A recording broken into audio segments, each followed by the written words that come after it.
3. Hey, I'm Christy Simpson, and I'm here on the set of my newest musical, Jingle Bell Beach.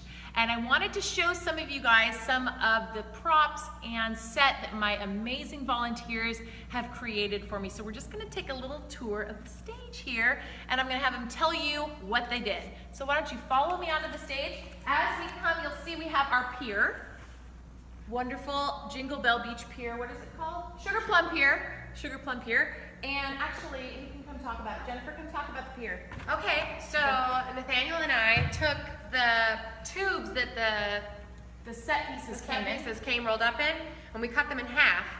And then we attached them to some just like cardboard at the bottom so that we could staple it to the pier here. We just painted some cardboard black, and we taped down the little white top that the thing comes in. Taped it down so that we could just place that right on top. And then we drilled some holes in it and used this rope to put through to make it look like a pier. So we bought a roll of rope that looked like the candy cane, which we loved. And there we have our little pier right there. Yeah, thanks to Nathaniel and his beautiful idea of cutting the tubes in half. And I know you all are gonna buy the set pieces, so what better way to reuse those than to do that? And then when you put away your set pieces, you can put them in one of the tubes. You don't have to have a lot of them. So if you order multiple ones, you can do that. Okay, what do we have? What's next? Come on up, let's get on the stage. On the stage. Okay, so what I really, really love is my sand castles. So the first sand castle we have right here is called Sandy. Is his name Sandy? Come up, Donna. Tell us, Dawn, I called you Donna. Dawn, come up and tell us about Sandy. So this is Sandy the Snowman, and he is 3 styrofoam balls, and actually the bottom is a styrofoam dome. I'll show you underneath. So it's open with a dowel going through the middle, and we put a lot of hot glue to help keep him straight so he didn't look like he was melting.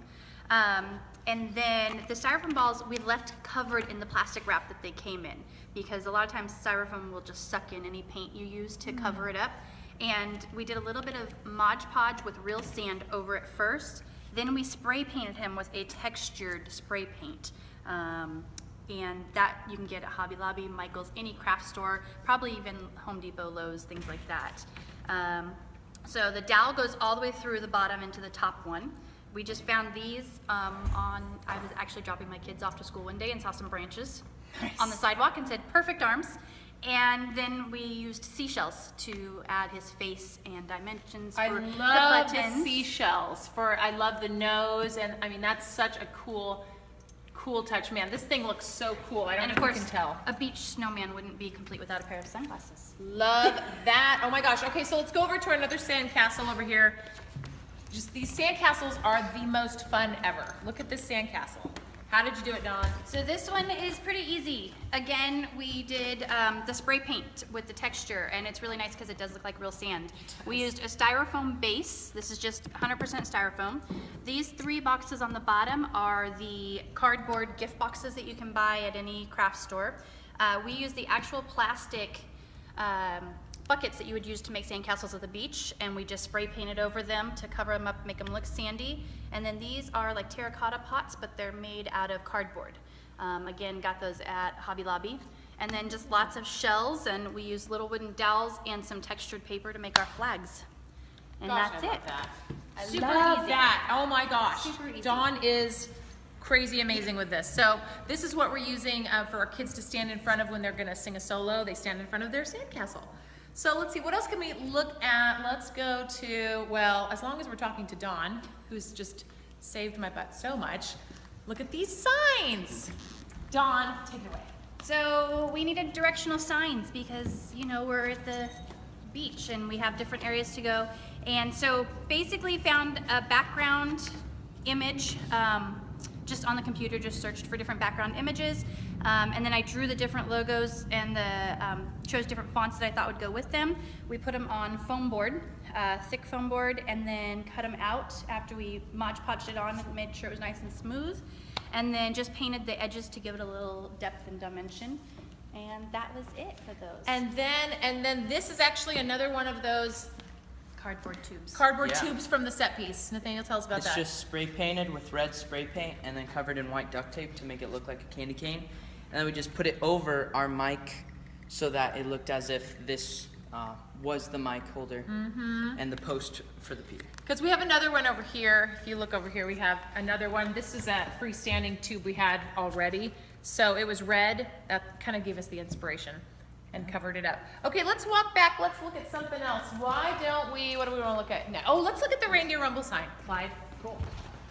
Well, this sign is this is just a tack board.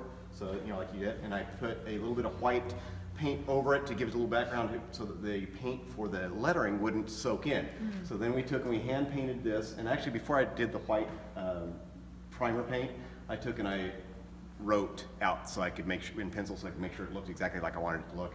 And so and then it still showed through enough that I could take and trace what I had written.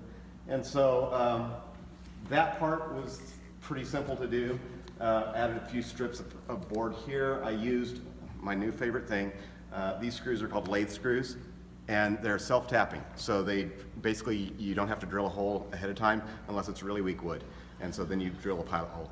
And so, and then we also found this, my wife found this reindeer thing. So you bought that. You didn't paint those. I didn't paint that They one. look cool. No. I love that. I was actually looking for real ones to come out, which you could do if you have some sitting around, little real Yeah, antlers. if you have antlers, But, yes. And then we put the little red border around it to kind of help it stand out. The electrons, who joined the Rumble a little bit, had to have a separating sign, so we put that on there, put some little things into the posts here with hooks. Yeah, and you don't have to do that, but it's just because the Rumble, as you know, is really basically between the snowflakes and the starfish, and we thought, well, the electrons want to be included, so we'll just add it on. So, and then this is their numbers. So we have, if you look back here, I have some hooks that these are hanging on. And so our hosts will come up, and they just, as the numbers happen during the show, they come over here, and then they slip them on the hook, and there you go. And you'll want to make sure that the holes are big enough so that it's easy for them to get on and off. The other thing that I did was the tripod stand.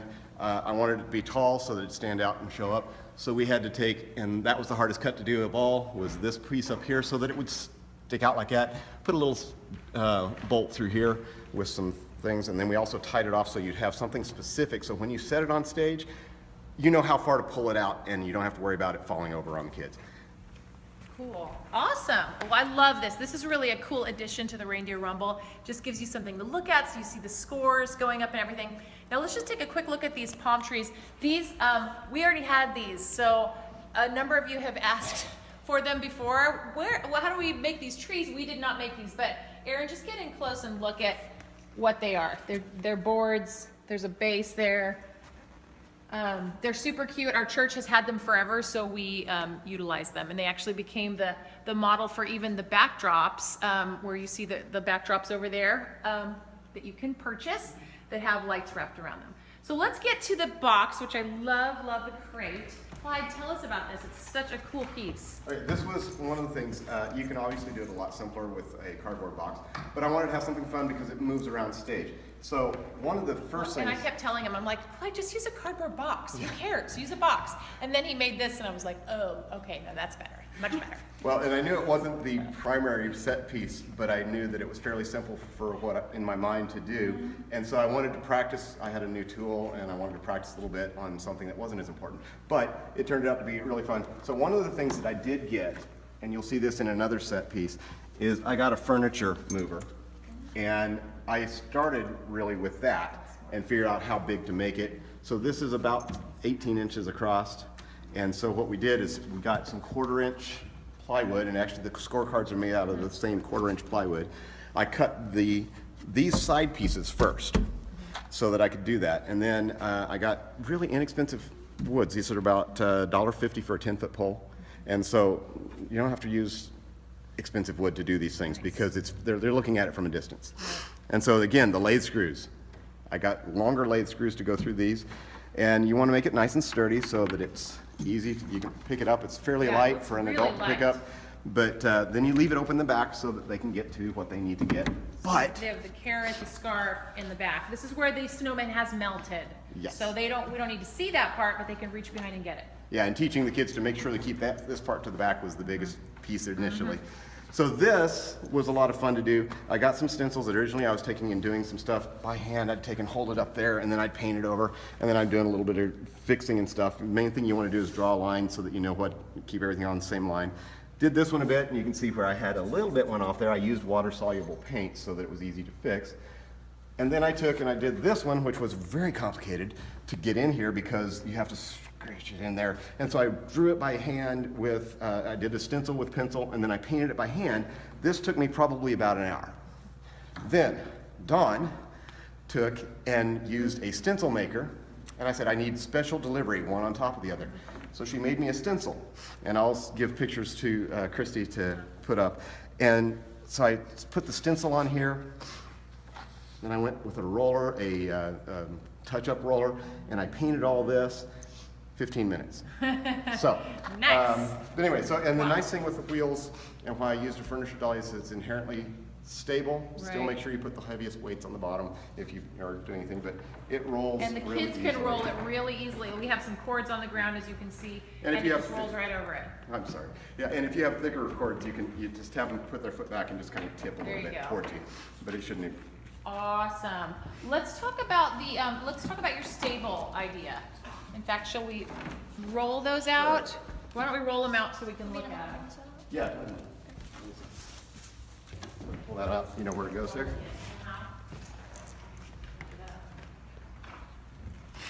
Perfect.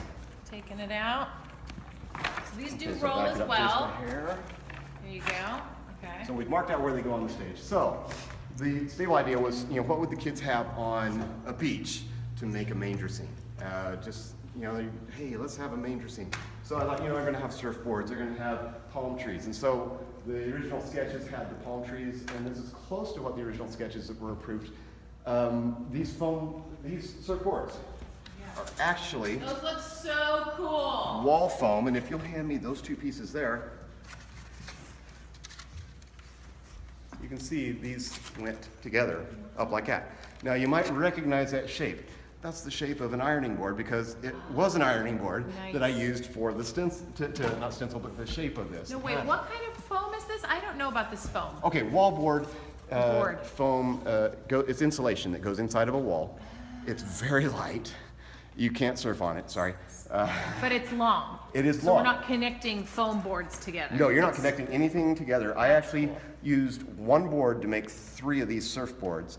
It was $11. Wow. And then plus the cost of the paint. A whole lot of time. Yeah, you'll take, yeah, that actually took more time just because it was a little more intense than it. My wife and daughter helped me. They spray painted this with a primer paint combo, and you spray painted that with a kind of a glossy paint, and then you gotta let it dry. And then you'll want to be touching up from time to time. You'll see where the foam board does go. It is fairly fragile. Then I went back through with stencils. My suggestion is get at least 2 sets of the stencils because they get paint underneath and then you start getting a little bit of stuff, and you can, if you look real close, you'll see some places where I had to touch up.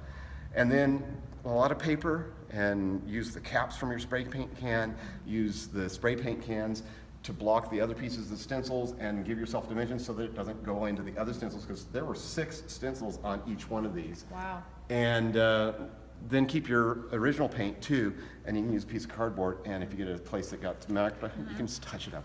Did you build the baskets that they go in here? I did. Those are actually also, Go look at, yeah. Look. these are also still furniture dollies down below here. And then I took and I used stakes like you would use when you're putting in, they're really cheap, $6 for a dozen. The stakes for putting together concrete moldings when you're going to put in a sidewalk or something. And then I used this. It's actually, you can see, I cut very inexpensive but very sturdy and straight yardsticks. I cut them to fit using the lathe screws again to put these all together. Then you get a pool noodle and cut that so that it doesn't break or scratch up your foam. And then you've got to put down below something to solidify it. I chose to use string and some of the pool noodle, but you could also use another piece of board across the top. But the more you put on here, the more weight you're going to have, and the kids are going to have to move. Oh, one last thing back on the boards. This is for representative of the electrons. This right here is called console tape. It's easy to reposition if you need to. It's got a very light stickiness to the back of it, but it's also it'll stay in place for you and it won't be